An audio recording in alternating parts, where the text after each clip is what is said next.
Hi guys, I'm Sakshi Pawa and I welcome you to this class on vocabulary.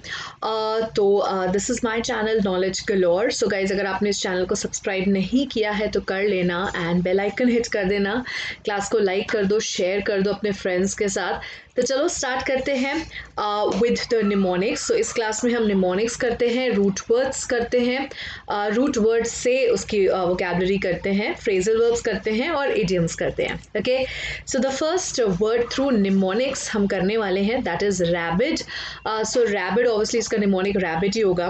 ठीक है, सो rabid का मतलब होता है जब आप एक तरीके से किसी भी चीज़ में कुछ ज़्यादा ही फेनेटिकल सपोर्ट किसी चीज़ की तरफ दिखाते हो, right. So that means phonetic का मतलब होता है जब आप कट्टर वाले फॉलोअर होते हो किसी चीज़ के. So that is when you are rabid. Okay, so the party has distanced itself from the more rabid nationalist groups in the country. So ये जो पॉलिटिकल पार्टी है जो बहुत ज़्यादा रैबिड नेशनलिस्ट ग्रुप है, कुछ ज़्यादा ही कट्टर वाला वो दिखाते हैं, फैन फॉलोइंग दिखाते हैं, राइट. तो वो उससे इन्होंने अपने आप को अलग कर लिया है. So when you are very ardent follower, जैसे हम कह सकते हैं बिल्कुल कट्टर फॉलोअर किसी चीज़ के, that's when you can call yourself a rabid. ठीक है, सो निमोनिक उसका रैबिट है but rabid is our word. Second word is risque. अच्छा, इसकी स्पेलिंग में ना ई के ऊपर एक छोटी सी लाइन होती है. सो इसका जो आपका प्रोनाउंसिएशन है, उसका प्रोनाउंसिएशन है risky. It's not called risk. So risky इसका प्रोनाउंसिएशन है और निमोनिक इसका रिस्क है. सो रिस्के कोई भी ऐसी बात हो सकती है विच इज़ स्लाइटली इनडिसेंट. ठीक है, स्पेशली ये सेक्शुअली सजेस्टिव बात को बोला जाता है कि अगर जैसे होता है कि कोई आपको रिमार्क पास कर रहा होता है which has some sexual touch to it. अगर कोई सेक्शुअल रिमार्क पास कर रहा होता है then we can say that the remark is risky.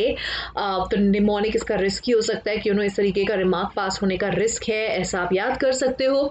And so basically billboards promoting movies deemed violent और risqué have their share of critics. Obviously अगर billboards जो आप सड़क पे जाते हो तो जो भी बिलबोर्ड्स लगे होते हैं जो प्रमोशन के लिए होते हैं, अगर उसमें ऐसा कुछ भी होता है ऑब्सीन कंटेंट जो कहीं ना कहीं सेक्शुअली सजेस्टिव होता है, देन वी कैन से कि भाई it's a risky content and critics definitely इसको criticize करेंगे. They will not approve of it, right? So risky is anything which is indecent, obscene and sexually suggestive. कुछ ऐसा remark. Okay.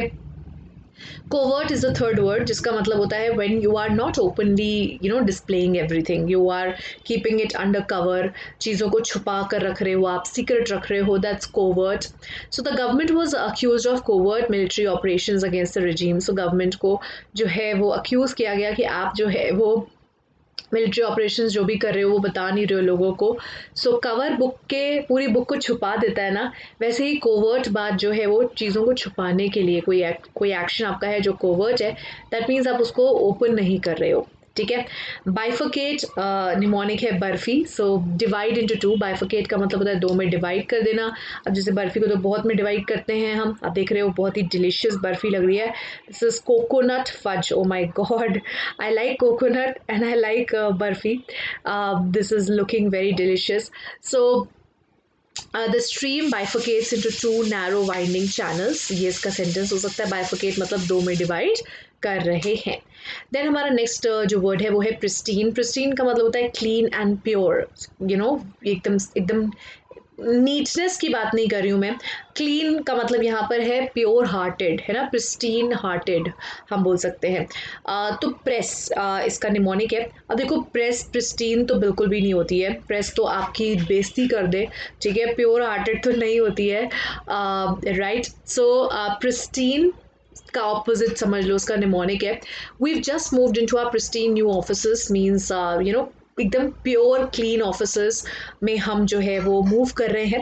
That's when we can call it that's how we can use it. ठीक है, with a great aura. So pristine offices हमने इसलिए भी बोला है कि जैसे होता है कि किसी जगह पर vibes भी वैसी आती हैं, that pure kind of vibes, that's what we are talking about. ठीक है. Now comes our root word which is sept. So CEPT, sept हमारा root word है and इसका मतलब होता है take या seize करना, taken. ठीक है. लेट्स सी हमारे वर्ड्स क्या है. एक्सेप्टेंस या एक्सेप्ट. सो एक्सेप्ट करने का मतलब यही होता है when you take it you agree something, है ना, कोई चीज़ आप ले रहे हो या उससे अग्री कर रहे हो, you've taken someone's opinion, you've taken something, you've accepted it. So he wrote a letter of acceptance to the university. ठीक है.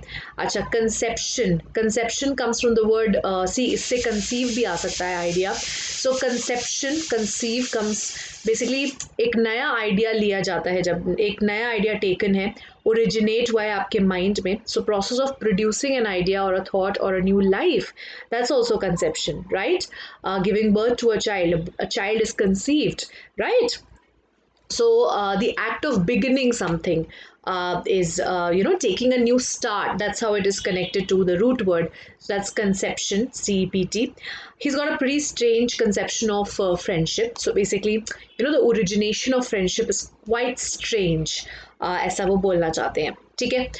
Then परसेप्शन का मतलब होता है हाउ यू टेक थिंग्स. अब आपका परसेप्शन क्या है, how you perceive things. It comes from the word perceive.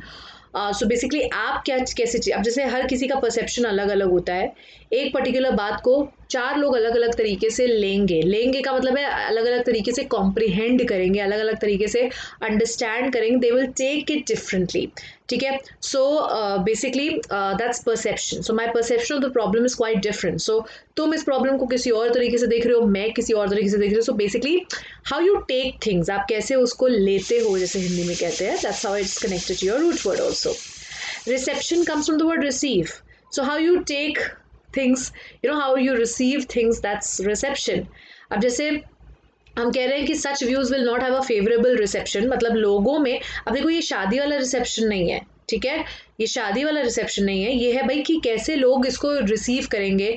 अब आपके ऐसे व्यूज़ हैं तो लोग इस पर फेवरेबल रिसेप्शन नहीं देंगे, इसका मतलब है फेवरेबली इसको रिसीव नहीं करेंगे, मतलब क्रिटिसाइज करेंगे. ठीक है. So that is your reception related to your root word. Susceptibility का मतलब होता है कि how likely are you to be influenced, मतलब do you take others advice, susceptible हो आप इस चीज़ को करने के, कितना जल्दी आप इन्फ्लुएंस हो जाते हो. सो जेनेटिक्स में play a role in person susceptibility to alcohol abuse. अब ऑब्वियसली ऐसा होता है कि आपके दादाजी पीते हैं तो पापा भी पीते हैं, देखा देखी, एंड देन बच्चा भी पीता है. सो इट्स बेसिकली दैट कि कितना ससेप्टेबल हो, because you are influenced, you take that thing in you also. Influence होता है आपको, क्योंकि आपकी फैमिली में अगर लोग कर रहे हैं तो आप भी अल्कोहल करेंगे कंज्यूम. ठीक है. So that was your root word. Then we come over to our phrasal verbs. हमारा वर्ब है टर्न. तो पहला है टर्न अवे. टर्न अवे का मतलब होता है वापस भेज देना किसी को, not allow them to enter. You have to be 21 to enter the club. So my 19-year-old cousin was turned away. So club में उसको घुसने ही नहीं दिया, टर्न अवे कर दिया, वापस जाओ तुम. ठीक है. टर्न डाउन का मतलब होता है, दो होता है मीनिंग. पहले तो कोई ये तो आपको पता ही होगा, when you reject some offer, that's turning down. And when you decrease the volume, the air conditioner temperature, that's also turning down. So you could you turn the music down please, it's too loud. इसका यही मतलब है कि music थोड़ा सा low volume पे कर दो. टर्न इन का मतलब होता है to give an assignment to a teacher. So my son needs to turn his research paper in on Thursday. So turn in का मतलब है असाइनमेंट सबमिट करना अपने टीचर को या सुपरवाइजर को. टर्न इनटू का मतलब होता है become.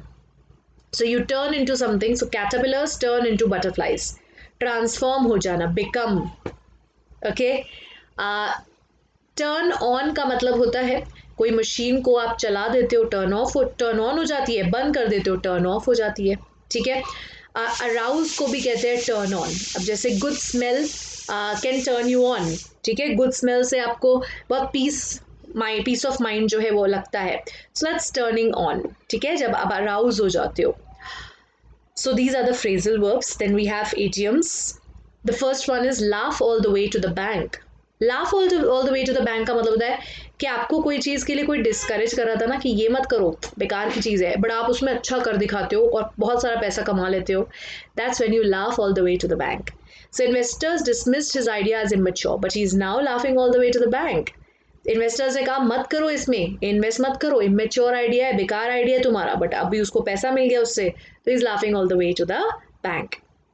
Then next is show someone the door. So when you show someone the door, that means आपने उनको बाहर जाने को बोल दिया, आपने कहा कि जाओ यहाँ से. During my worst period, I was promptly shown the door by the very same people who once quoted me. So quoted me का मतलब है पहले वो मुझे बिठा के बात बात किया करते थे, they were very friendly. And worst period में क्या होता है कि friends भी साथ छोड़ देते हैं. So they showed the door कि भाई जाओ, तुम leave करो. Third one is foot in the door. Foot in the door का मतलब होता है you succeed in achieving an initial step in an area जो difficult होता है, तो उसमें आप success पाते हो. That's foot in the door. It's your relationships that help you help in getting your foot in the door in the initial phase of your business. Otherwise it can be a grind. So basically क्या होता है कि वही होता है ना, relationship जो है वो आपको, आप जैसे अगर आप कोई startup लगाना चाहते हैं, right? So इसमें यहाँ पर that help get your foot होगा गाइस, ठीक है, यहाँ पर एक ग्रामर एरर है. सो रिलेशनशिप्स होते हैं जो आपको हेल्प करते हैं. कभी कभी अगर आप कोई स्टार्टअप लगाना है, you don't have the cash to put the initial money, तो आपका कोई अगर रिलेटिव है जो अफोर्ड कर सकते हैं आपको हेल्प करना, तो अगर उन्होंने हेल्प कर दिया तो they have actually done this thing, they have done this foot in the door. क्योंकि इससे क्या है कि आप सक्सीड हो पाओगे ऐसी चीज़ को करने में जो आपके लिए पॉसिबल नहीं थी, बिकॉज आपके पास पैसा नहीं था, right? So the relationships help get your foot in the door in the initial phase of your business. Otherwise वो आपके लिए बड़ा problematic हो सकता है. Then next is turn the tables on somebody. So when you turn the tables on somebody, you completely reverse the circumstances. मतलब पहले वो stronger position पे था, पासा पलट गया और अब आप stronger position पे हो. So he turned the tables on his political opponent by reeling off data on how poorly the economy has fared in the last 1 year.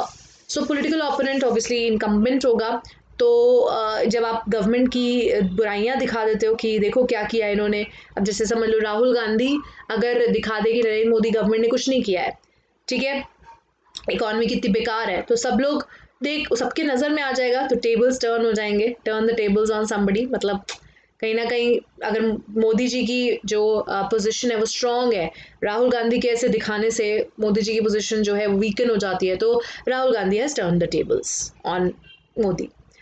The tail is wagging the dog. अब देखो ये उल्टा है guys, dog is not wagging, the tail is wagging the dog. इसका क्या मतलब होता है? सो उल्टा है ना. अब देखो क्या होता है ना, आइडियली एक बड़ा ग्रुप एक छोटे ग्रुप को कंट्रोल कर सकता है, ठीक है, बट अगर आप उल्टा बोल रहे हो कि the tail is wagging the dog, इसका मतलब है कि कोई छोटा ग्रुप एक बड़े ग्रुप को कंट्रोल कर रहा है, उल्टा हो रहा है ना.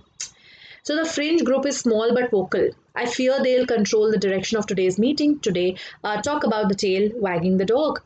So fringe group होता है जो आउटस्कर्ट्स में होता है, जो छोटा ग्रुप होता है, जो थोड़ा अलग अपनी बात रखता है, छोटा ग्रुप होता है, माइनॉरिटी में होता है.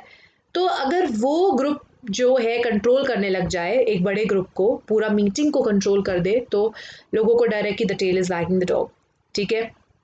वोकल का मतलब है कि स्मॉल ग्रुप है बट आवाज़ बुलंद है उनकी, ठीक है.